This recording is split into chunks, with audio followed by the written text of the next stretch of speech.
አተቢዑ ኢላ ማ ዩሃ ኢለይ እኔ እናንተ ወደዳችሁም ጠላችሁ እናንተ ያቀረባችሁትን ሐሳብ ተቀብዬ የጌታን መጽሐፍ ወይም ቁርአን እምሰርዝ እምደልዝ ማስተካከል አይደለሁም።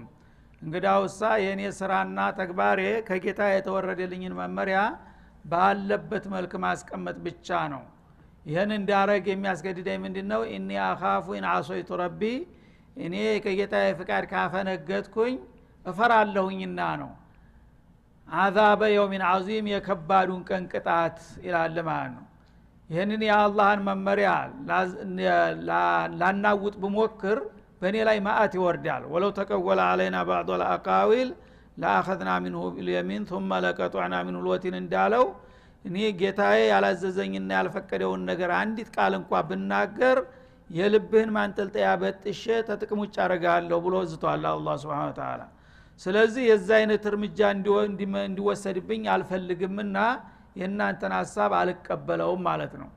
እና አዛበ የውሚን ዐዚም ማለት በዚሁ በዱንያ ላይ አላህ በሰጣቸው ኪታብ ላይ ቢጨምሩ ቢቀንሱ ቢያናውጡ መቀጣጫ የሚያደርግ ከባድ እርምጃ እንደሚወሰድባቸው ተነግሯቸዋል ማለት ነው። ወይም አዛበ የውሚን ዐዚም ማለት የቂያማ ቀን ቅጣትም ለማለት ይቻላል ማለት ነው። የአላህን አማና ኺያና ያደረገ ሰው ራሱን ህዝብን ምራ ተብሎ ተልኮ ሲያበቃ እንደገና ጌታ ያልፈቀደና ያላዘዘውን ነገር አንጥቶ ታወናበደ ተነዛ ተተራ ካፊሮች የበለጠ ለከባድ ቅጣት የሚጋለጠው ይህ ሰው ነው ማለት ነው። የዛ አይነት ቅጣት እንዳይደርስብኝ ስለምፈራ ነው ጥያቄያችሁን ያልተቀበልኩትና በቀጥታ ጌታ ያዘዘኝን ሳልጨምር ሳልቀንስ እንድትከተሉ የምመክራችሁ አላችሁ።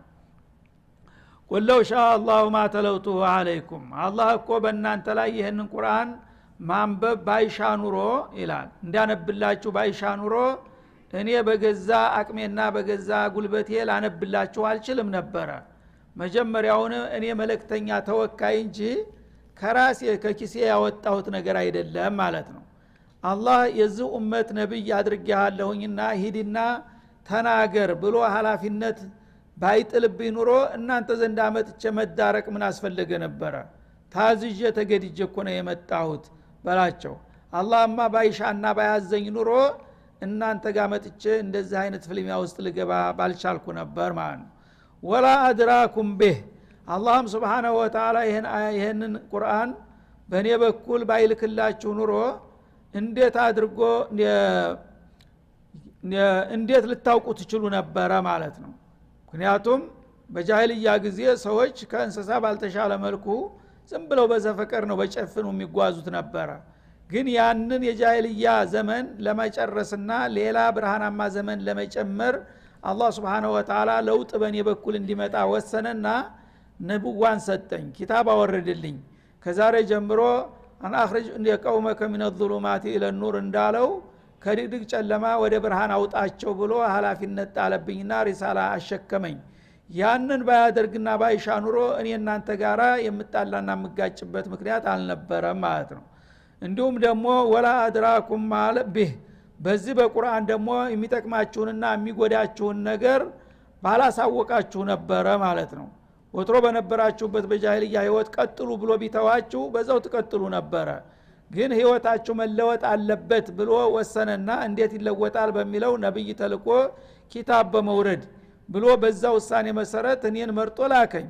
ያም ባያደርግ ኑሮ እናንተም ይሄን ማታቁትን ያለመዳችሁትን ስርዓት አሁን ልትሰሙ አልትችሉም ነበረ። እኔም ደግሞ ይሄንን ኃላፊነት እናንተ ጋር ይዤው ልቀርበው አልችልም ነበር። ለውጡ የመጣው ከአላህ ነው ገፍቶ እኔ የፈጠርኩት ነገር አይደለም ማለት ነው። በአጠቃላይ ፈቀድ ለቢስቱ ፊኩም ዑሙራ ሚን ቀብሊሂ እና ይሄንን ደግሞ እናንተ ራሳችሁ ታውቃላችሁ። ለምን ይሄንን ባህሪ ከማሳየት በፊት እናንተ ጋራ የተወሰነ ክፍለ ዘመንን እድሜን አሳልፍ ያለውኝ እስከ ዛሬ ድረስ በ40 አመታቸው ነው ነብዩ የተላኩት አለይሂ ሰላቱ ወሰለም። ከተወለድኩ ጀምሮ 40 አመት እስከሚሞላይ ድረስ ከናንተና ከአካባቢ ከባህሉ የተለየ እንቅስቃሴ አይታችሁ ቢታቃላችሁ። ያ ነገር ባለበት እንግዲህ ሰው 40 አመት ተሞላ በኋላ ወደ ሽምግልና ነው የሚቀለበሰው። እስከ ዛሬ ድረስ ከናንተ የተለየና እናንተ ጋር ብዙ የሚያጋጭ የተለየ ባህሪ አልነበረኝም።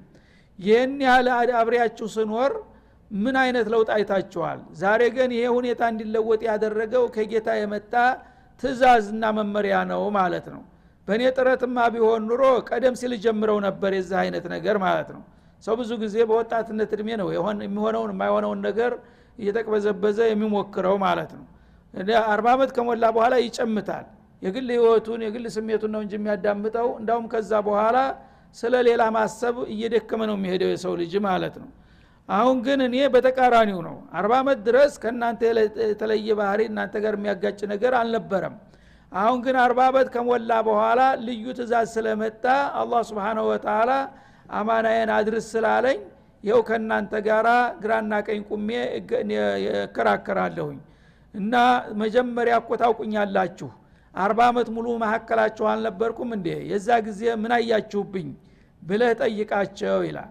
አፈላ ታቂሉን አምሮአችሁን ተጠቅማችሁ ማመዛዘን አትችሉምን በላቸው ይላል።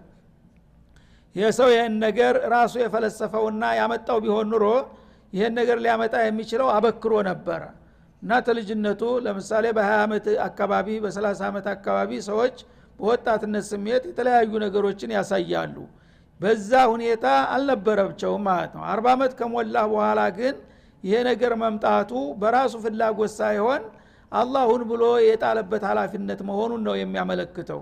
እንደዚህ ብታስቡና ብታሰሉ እኮ ይሄ ነገር ከኔ የመነጨ ሳይሆን ከረበል ዓለሚን የመጣ መሆኑን በቀላሉ ትረዱ ነበር።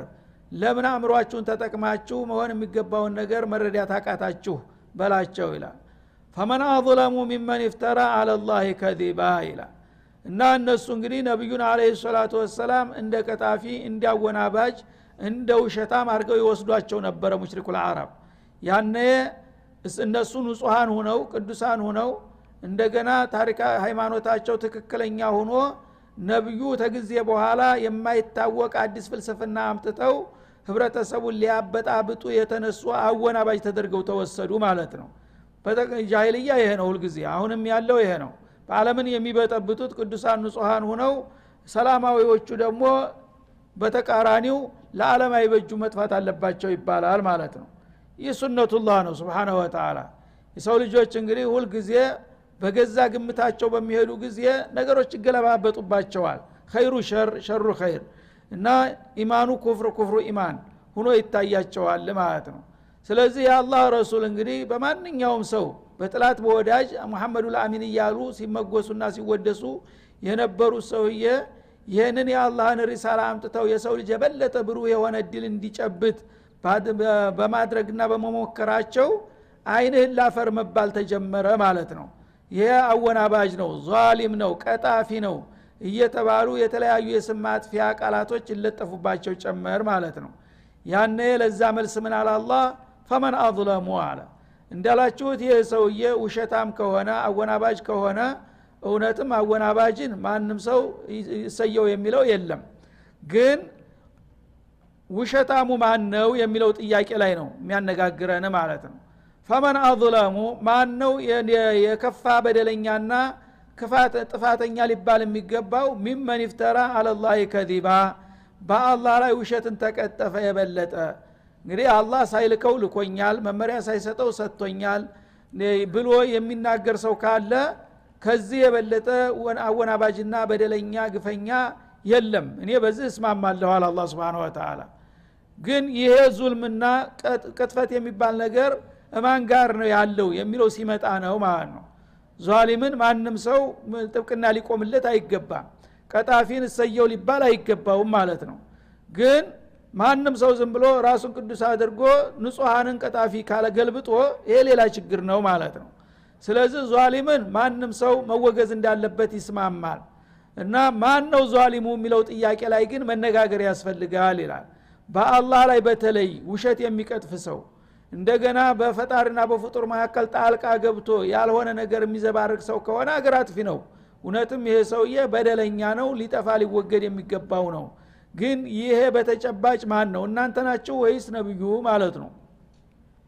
አው ከዘበ ቢአያቲህ ወይም ደግሞ አላህን አንቀጽ ሲመጣለት መመሪያዎቹ መለኮታዊ መመሪያዎች ሲደርሱት እነዚህ ውሸት ናቸው አላስፈላጊ ነገሮች ናቸው ብሎ ከሚያስተባብለው ሰው የበለጠ ማን በጥፋተኛና በደለኛ ይኖራል ይላል።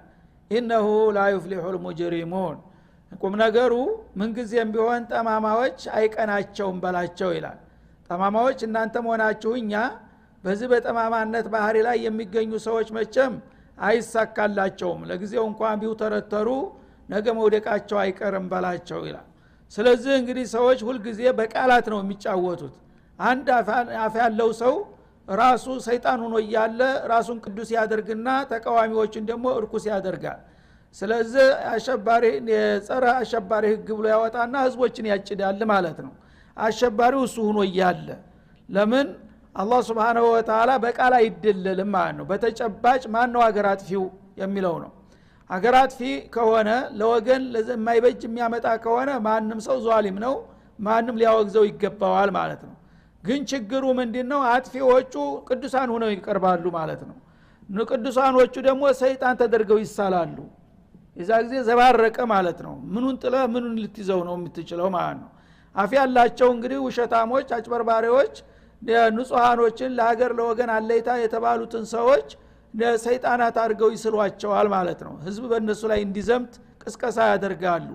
በተቃራኒው እነሱ ግን መተኪያ የሌላቸው ቅዱሳን የሀገር አለይታ ሆነው ይቀርባሉ ማለት ነው። በዛ አባባል እንግዲህ ከተቀበልናቸው እነዚህ ሰዎች ዓለም በሙሉ በፈሳድ ተሞላች ማለት ነው። አላህ ደግሞ ይሄ እንዲለወጥ ይፈልጋል እና ባጢልነቱ እንዲታወቅ ሐቅነቱ እንዲታወቅ ነው የሚፈልገው ማለት ነው። ያን ለመለወጥ ነው ነብይ የሚልከውና ኩቱቦችን የሚያወርደው። ሰዎች ግን ያን መርከዛቸውን ላለመልቀቅ ሲሉ ሽንጣቸውን ገትረው አዝለመናስ የሆኑ ሰዎች አስላህናስ መስለው ይቀርባሉ። አስላህናስ የሆኑትን ደግሞ አዝለም አድርገው ይስሏቸዋል ማለት ነው። ስለዚህ ነብዩ በቁረሾች እይታ የመጨረሻ አወናባጅ፣ ቀጣፊ፣ ግፈኛ፣ በደለኛ፣ ጸረ ህዝብ ይባሉ ነበረ ማለት ነው። ሷሃቦችም እንደዛው ያው የወንጀለኛ ተባባሪዎች ተደርገው ይታዩ ነበረ። በተቃራኒው ግን 360 ዓመት እያግበሰበሰ አገርን የሚያደቅና የትውልድን የሚጨፈጭፈው እንደ ቅዱስ ተደርጎ ይታይ ነበር ማለት ነው። ስለዚህ አላህ ጥያቄ አነሳ። ፈመን አዝለሙ ሁነት ዟሊም አለ ከተባለ ማን ነው ዟሊሙ? አለ አላህ Subhanahu Wa Ta'ala ሚመን ይፍተራ አለ አላህ ከዚባ በአላህ ላይ ውሸት ከቀጠፈ የበለጠ። በአላህ ላይ ውሸት የሚቀጥፈው መሐመድ ነው ወይስ አቡ ጀህል ማለቱ ነው? ከሁለት አንዳቸው ያው ዟሊም ነው እንግዲህ ውሸት በመቅጠፍ የታወቀ ከሆነ። እንደገና አው ከዘበ ቢአያቲህ የአላህ አንቀጾች ሲመጡለት ደግሞ የአላህን አንቀጽ የተቀበለው ነው የሚሻለው ወይስ ያስተባበለው ነው ማለት ነው። ስለዚህ እናንተ ዟሊምን እናወግዛለን ውሸታምን እናወግዛለን ትላላችሁ፣ ግን ውሸታም ማን እንደሆነ አላወቃችሁም። ችግራችሁ እዚህ ላይ ነው ማለት ነው። ኢነሁ ላ ይፍሊሁል ሙጅሪሙን እኔ ግን አውቃለሁኝ ማንም ያወናባጅ ማንም ቀጣፊ ማንም ግፈኛ እንደሆነ ስለማቅ እኔ ጠማማ የሆኑትን ሰዎች ጸረ ህዝብና ጸረ ሰላም የሆኑትን ሰዎች በመጨረሻ ዋጋቸውን እሰጣቸውና አደቃቸዋለሁ። ያኔ ውጤቱን ታውቁታላችሁ። በእናንተ ቃል ከሆነ ግን ተቃራኒውን ነው እያደረጋችሁ ያላችሁት ይላል ማለት ነው። ስለዚህ ከሁለት አንዱ ያው ዟሊም መሆኑ አይቀርም። በቃላት ከሆነ ይሄም ለራሱ ዟሊም ነኝ ብሎ አይቀበልም፣ ያኛውም አይቀበልም። ይሄኛውም ለራሱ ንጹህ ነኝ ነው የሚለው፣ ይሄኛውም ለራሴ ንጹህ ነኝ ነው የሚለው። ግን በቃላት አይደለም ነገሩ፣ በተጨባጭ በተግባር ዟሊም የሆነው ማንም ይሁን ማን በእኔ ይታወቃልና ያ ወገን መቼም አይቀናውም አለ አላህ Subhanahu Wa Ta'ala። ወያዕቡዱነ ሚን ዱኒላህ ስለዚህ የዟሊሙ ማን እንደሆነ ስም ጠርቶ ሳይነግራቸው በይዘትና በባህሪያቸው እንዲያውቁት መስፈርት አስቀመጠላቸው። ዟሊሞች እነዛ የማይቀናቸውና በመጨረሻ የወድቁ ውድቀት የሚወድቁት ባህሪያቸው ምን ይመስላል ታላችሁ አለ። ያዕቡዱነ ሚን ዱኒላህ ከአላህ ሌላ ያለን ያመልካሉ አለ። እሺ ማን ነው ይሄ ባህሪ የሚወድቅበት? መሐመድ ነው? አቡበክር? ታላህ በሌላ ያለ የሚያመልከው አቡ ጀህል መሆኑ ታወቀ ማለት ነው። ወያዕቡዱነ ሚን ዱኒላህ ከአላህ ሌላ ያለን ይሸፋል፣ ያድነኛል፣ ያቀርበኛል እያለ የሆነ ያልሆነ ቅራቅንቦ የበሰበሰ እንጨትና ድንጋይ የሚያመልከው እሱ ነው ዟሊሙ አለ። ማላ የዱሩሁም እነዛን አላስፈላጊ የሆኑ ጽላቶች ባያመልኳቸው የማይጎዷቸው ሆኖ እያለ ይላል። እና ከአላህ ሌላ ያለ ነገር ሳታመልከው ብትቀር ለምን አላመለከኝም ብሎ በአንተ ላይ ዘመቻ አይከፍትብህም። ምን ሊያደርግ ይችላል? አንተ ራስህ ነህ ዝም ብለህ የማይሆነውን ነገር ጌታ ነው ብለህ የሰየምከውና በከንቱ የምትደክመው። አለበለዚያ ያ ነገር አላመልክህም አንተ አታስፈልግም ብለህ ብትጥለው እንዴት እንዲትለኛለህ በእኔ ላይ እንዴት ታምጻለህ ብሎ ጥቃት ሊሰነዝር አይችልም ማለት ነው። ወላ ينفعهم ታመለኳቸው ደግሞ እሰየው አመለካችሁ ብለው የማይጠቅሟቸው ሽልማት ወረታ የማይከፍሏቸው የሆኑትን ነው የሚያመልኩት። የዛ አይነት ባህሪ ያላቸው ናቸው ዟሊሞቹ አላህ። ወየቁሉን እና እነሱ ያን ህገወጥ ስራቸውን መልካም አስመስለው ለማሳየት ይላሉ ሃኡላ ሹፋኡና ዐንደላህ ሃኡላ المعبودات ማለት ነው። ከአላህ ሌላ የምንገዛቸው ነገሮች እኮ እነሱ ለራሳቸው ጌታ ናቸው ብለን ሳይሆን ይሏል ጌታ ዘንዳ ሸምጋዮችና ገላጋዮች ስለሆኑ ነው። የአላህ ባለሟሎች ምስል ናቸው። ስለዚህ እነሱን ስናከብር እነሱን ስንሳለም ጌታ ይወደናል ወደ ጌታ እንቃረባለን ብለን እንጂ ፈጣሪ አምላክ አንድ መሆኑን አጣነው እንዴ ይልሃል ማለት ነው። ቁላቱ ነቢኡን አላህ ቢማ ላ ያዕለሙ ፊ ሰማዋት ወላ ፊል አርድ እና በዛ አባባላችሁ እናንተ እንደምትሉት ከሆነ አላህ በሰማይና በምድር ውስጥ የማያቃቸው ነገሮች ኑሮ እናንተ ልታስረዱት ትሞክራላችሁ ማለት ነው አለ። እንግዲህ አላህ አሊሙል ገይብ ወሸሃዳ ነው። በአለም ዙሪያ ስውር ድብቅ የሆኑትን ምስጢሮች ሁሉ ከሱ በላይ የሚያቅ ማንም የሌለ ሆኖ እያለ እናንተ ግን ሃኡላይ ሹፋኡና ዐንደላህ ከአላህ ሌላ የምናመልካቸው ጽላቶች እነሱ በቀጥታ ጌታ ፈጣሪ ናቸው ብለን ሳይሆን የጌታ ባለሟሎች ምስል ስለሆኑ ወደ ጌታ እንዲያቃርቡንና እንዲያስታርቁን ነው በሚል ፈሊጥ በሚል ምክንያት የምታመልኳቸው በዛ አባባላችሁ እኮ የዛ አይነት ስልጣንና ማዕረግ ካላቸው ይሄን ማወቅ ያለበት አላህ ነበረ። ግን አላህ የዛ አይነት ስልጣን እንደሌላቸው አያውቅም። አይ አንተ ይሄ ነገር አልገባህምና እኛ እናስረዳህ ልትሉት ነው እንደምትፈልጉት አላህ ሲሳለቅባቸው ማለት ነው። ይሄ ነገር አስፈላጊ ቢሆን ኑሮ ከአላህ ለመቃረብና ለመታረቅ ሁበልን ላትን ዑዛን አምልኩ ለሱ ቁርባን አቅርቡ ማለት አስፈላጊ ቢሆን ኑሮ ይሄን ነገር ማወቅ ያለበት ማሳወቅ ያለበት ማን ነው? ከሁሉም በፊት አላህ ራሱ ነው ማለት ነው። አላህ ግን ከኔ ሌላ ያለን ነገር አን ዕቡዱላህ ወጅተኒቡ ጧጉት ነው የሚለው። አንድ አላህን ብቻ ተገዙ ከሱ ውጭ ያሉ አማልክቶችን ወዳጅ ቅንጥራችሁ ጣሉ ነው ያለው። ስለዚህ ይሄንን ስል እነዚህ ነገሮች እኮ ሹፋኡና ዐንደላህ ይቀርቡና ኢለላህ ስትሉ እኔና እናንተ መካከል ያለው ክርክር አንተ አልገባህም እንጂ እያላችሁኝ ነው። አታውቅም ወይም ማቀስበል እናስረዳህ። እነዚህ ጣዖቶች እኮ እነሱን ያከበረና ያመለከ አንተ ጋራ ያቃርባሉ አንተ ረስተህ ነው መሰለኝ ይቅርታ እናስረዳህ ልትሉኝ ነው እንደምትፈልጉት ይላል አላህ Subhanahu Wa Ta'ala። ይሄ ነገር ቢሆን ኑሮ ህጋዊ ቢሆን ኑሮ እኔ ነበርኩኝ የማቀው። እናንተ ግን በተቃራኒው ሃኡላይ ሹፋኡና ዐንደላህ አላህ ዘንዳ የሚያሸማግሉና የሚገላግሉ ናቸውና ለዛ ስንል ነው ለነሱ አክብሮት የምንሰጣቸው ስትሉኝ አንተ አልገባህምና እኛ እናስረዳህ እንደማለት ነው ይላል። አቱነቢኡን አላህ ማለት ትخبሩን አላህ ቢማ ላ ያዕለሙ ፊ ሰማዋት ወልአርድ ጣዖታት በሰማያትም በምድርም በማንኛውም ዓለም የሚገዙ የሚመለኩ ነገሮች ህገወጥ እንደሆኑ ነው አላህ የሚያውቀው። እናንተ ግን እነዚህ ነገሮች አስፈላጊ ናቸው አልገባህ ከሆነ እናስረዳህ ረስተህ ከሆነ እናስታውስህ እያላችሁኝ መሆኑ ይግባችኋል አላህ Subhanahu Wa Ta'ala። እና እንግዲህ ከዚህ በላይ እንዴት አድርጎ ነው አላህ ሊገልጥላቸው የሚፈለገው ማለት ነው። ሰዎች እንግዲህ ከጌታ በላይ አዋቂ ሊሆኑ የሚታሰብበት ምክንያት የለም። ጌታ አይሆንም ያለው ነገር ሁሉ ጊዜ አይሆንም። ባጢል ነው ያለው ባጢል ነው፣ ሐቅ ነው ያለው ሐቅ ነው። እነሱ ግን ጌታ ባጢል ነው ያለውን ነገር ሹፋዓ ነው ካሉ አንተ አታውቅምና ይሄን ነገር ይልቁንስ እኛ እናቃለን እናስረዳህ እንደማለት ይቆጠራል በሚል መልክ ገለጸው ማለት ነው። ቢማ ላ ያዕለሙ ፊ ሰማዋት ወላ ፊል አርድ ጣዖታት ከአላህ ሌላ ያሉ አማልክቶች በሰማያትም ይሁን በምድር አላህ ሸፊዕ ናቸው ብሎ እውቅና ይሰጣቸውም። እናንተ ግን አንተ የማታቃቸውን ነገሮች እናስተዋውቃለን እንዳላችሁ ነው። ሱብሃነህ እኔ የማላቀውና ደግሞ እውቅና ያልሰጠሁት ነገር ሊኖር አይገባም። ከዚህ የጠራ ነው ጌታ ወተዓላ ከሁሉም በላይ ደግሞ የላቀ ነው። ማንም ተፎካካሪና ተወዳዳሪ ከሱ ጋር ሊሰለፍ አይገባም ማለት ነው። አማ ይሽሪኩን አላዋቂዎች ከሚያጋሩት ነገር ሁሉ የራቀና ከፍ ያለ ጌታ ነው ይላል ማለት ነው።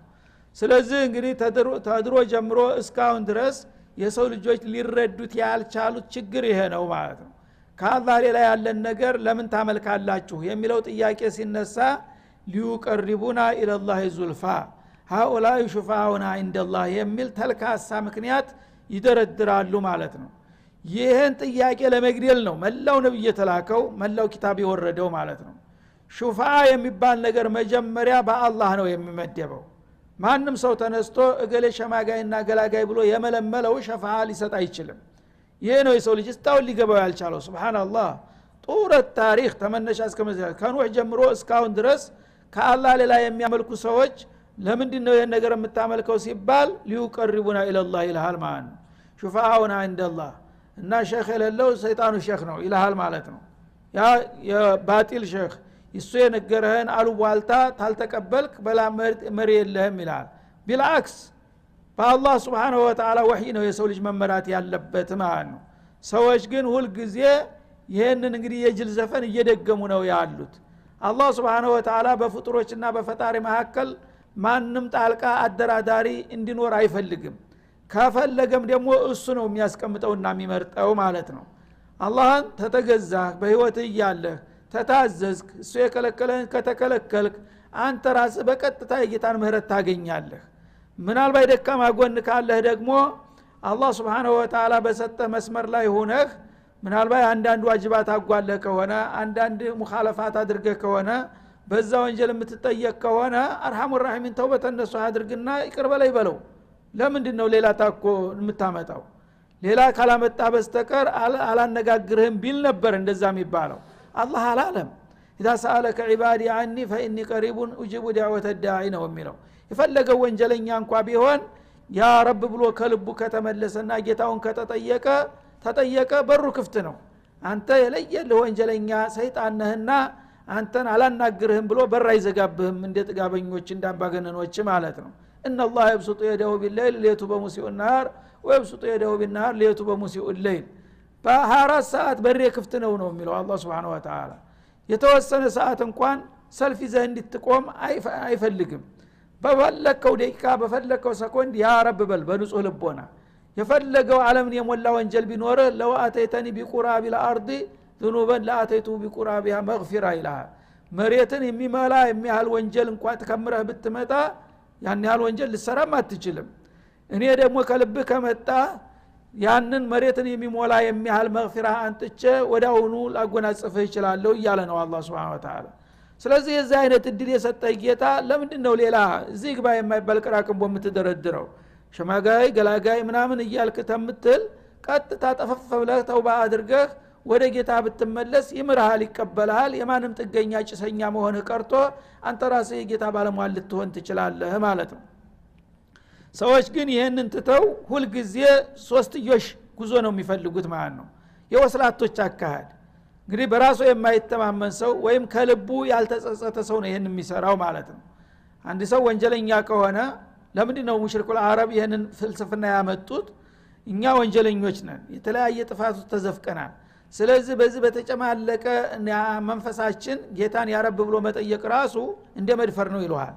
ለጌታ ክብሮት ሊሰጡ እንደ መድፈር ነው። እኛን ጨምላቃዎችን የረከስን የወደቅን የሆኑትን ህዝቦች ተነስተን በእኛ አንደበት ጌታ ያረብ ብንለው እንዴት ይሰማናል ይላል። እንግዳውሳ የሱ ባለሟሎች ወዳጆች የሆኑ መላእክቶች አሉ እነ ጅብሪል እነ ሚካኤል ይላል ማለት ነው። ከዛ ነብያት ከዛ ቅዱሳን ምናምን እያለ ይደረድራል። እነዚህ ያላህ ወዳጆች ናቸውና በእነሱን ያሽከራሽከር ሊሆኑ ማለት ነው። ሶስተኛ ደረጃ ወርደው እና እነሱን እናገለግላለን እነሱን እንخدማለን እነሱ ደግሞ ለኛ ተቆርቆረው የኛ ሙሪዶች ናቸው የኛ አገልጋዮች ናቸው ይሉና ያው በሙአቂብነት ማለት ነው ወደ ጌታ ያቀርባሉ። ምንም ቢያጠፋ ምንም ቢያከፋ የሰውዬ የኔ አገልጋይ ነውና የኔ ሙሪድ ነውና አወናባጅ ነው እኮ የራሱ መሃል ያለው ማለት ነው። አንተም ቢያስቀይምህም እኔን ተመችቶኛል ተወው ብሎ ጣልቃ ሊገባ ነው ማለት ነው። ባይሰግድም ባይጾምም ለኔ ቡና ካፈላጫት ካቀረበ ችግር የለም ብሎ ነው ጣልቃ እንዲገባ የተደረገው ማለት ነው።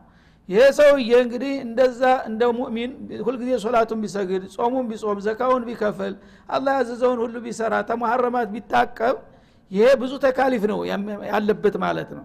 ይሄ ብዙ እንግዲህ ውጣውረድ ይጠይቀዋል። ስለዚህ ሌባውም እየዘረፈ እየገፈፈም ጠንቋውም አጭበርባሪውም ሙድጉቦኛውም ሁሉም የፈለገውን እያደረገ አንድ ቀን ብቻ ሸሆችን ለተዘየርክ በቃ አብሽር ሊባል ነው ማለት በአቋራጭ መንገድ ሁሉቱም ጤናማ አይደሉም ማለት ነው። አደራዳሪውም ተደራዳሪውም ሁለታቸውም ድብብቆሽ ነው ያለው። አላህ ደግሞ ለምን ይላል? አንተ ለመማር ከፈለክ እኔ መቼ ነው በር የዘጋሁብህ ሽማግሌ ይዘና ብያለሁ ቀጥታ ጠይቀኝ ነው የሚለው ባይሆን ንጹህ ልቦና ያለፈው አጥፍቻለሁኝ ለወደፊት እመለሳለሁ ይቅር በለኝ አለቀ በዚህ ቀጥታ ይቀበላል ማለት ነው ሰዎች ግን ይሄን የማያደርጉት ምንድነው የተንኮል አካሄድ ነው ወደ ጌታ መመለስ አይፈልጉም ማለት ነው እንግዲያውሳ ባሳባሪ በጓሮ በር በሰውየው ከለላ ልትገባ ነው የምትፈልገው ማለት ነው ይሄ ትልቅ ሰው ነው የምትለው ሰውዬ በተወሰነ ነገር ትንሽ አድያ ሰጠ እሱንም እያታለለው እኮ ነው የተወሰነ ነገር ከሰጠ ሽንጥን ገትረህ ተከራከር እንደጠበቃ ማለት ነው ታዳንከኝ ይሄን አረግልሃለሁ እያልከው ነው ያለው ያን ካደረክ እሱ እንግዲህ እዛ ኬላ ላይ በምትደርሱ ጊዜ ሸፈንፈና አድርጎ በጋቢው ይዞ ሊገባ ነው ማለት ነው ጌታን ሸጉዶ ኬላ እንደሚያሳልፍ ኮንትሮባንድ ማለት ነው እንደዛ አይነት አካር ነው የሚያደርጉት ያሉት ማለት ነው አላህ ግን እንደዚህ ነገር የለም ግልጹና ቶሎ እኔ መች በር ዘጋው ማይከለከልኩ ጥፋተኛም ብትሆን እቀበልሃለሁ ይቅርታ ሰጣለሁ እያለ አይደለም ምክንያቱም እድሜ ልኩን በጀሪማው ሊቀጥል ስለሚፈልግ ማለት ነው ምክንያቱም ተውባ ከልቡ ካደረገ ወደ ጀሪማ መመለስ አይፈልግም አይችልም ስለዚህ እሱ ይሄኛውም እንዳይቀርበት ማጭበርበሩም መዝረፉም መግፈፉም እንዳይቀርበት እንደገና ደግሞ እዛች ቦታም ኬላ ላይ እንዳይታገድ ማስተካከሉ ነው ማለት ነው ሁለቱንም ማጣ ምክንያቱም ጌታን ማን ነው ሊያታልል የሚችለው ማን ነው ሊሸጉድ የሚችለው ስለዚህ አላህ Subhanahu Wa Ta'ala ግልጽ ሆናችሁ በሩን በሰፊው ከፍቼላችኋለሁ ከፈለጋችሁ በፊት ለፊት ኑቶሎና ተቀበላችኋለሁ አለበለዛ እናንተ የምትመለምሏቸውና የምትደረድሯቸው የውሸታ ማለክቶች ግን እናንተንም ማያድኗችሁ ራሳቸው ማይድኑም ታይዛችሁ ነው የምትጠፉት አንቃ ቢደጋገፍ ተያይዞ ዘፍ ይባላል አንቃ የሚባል ደካማ ዛፍ አለ ሀገራችን እሱ ትንሽ ነካ ካረጉት ጉልስስ ነው የሚለው ሌላ ሰው ይደግፈኛል ብሎ እንደሚለ አብሮ ይወድቃል ማለት ነው ስለዚህ ደካማ ለደካማ ቢደጋገፍ ሊያልፍ አይችልምና ትክክለኛውን መንገድ ተውሂድ ነው የሚያዋጣችሁ የአላህን ተውሂድ ከያዛችሁ ሽርክን ከጣላችሁ ሁላችሁም ቅዱስ ልትሆኑ ትችላላችሁ አለበለዛ ግን የፈለኩትን እየተጨማለኩኝ የተገለ ትልቅ ሰው ናቸውና በሳቸው ከለላ አልፋለህ የሚባለው ይሄ የጅሎች ቋንቋ ነው ያዋጣችሁም በማለት ያስጠነቅቃል ማለት ነው هذا وصلى الله وسلم على النبي وعلى اله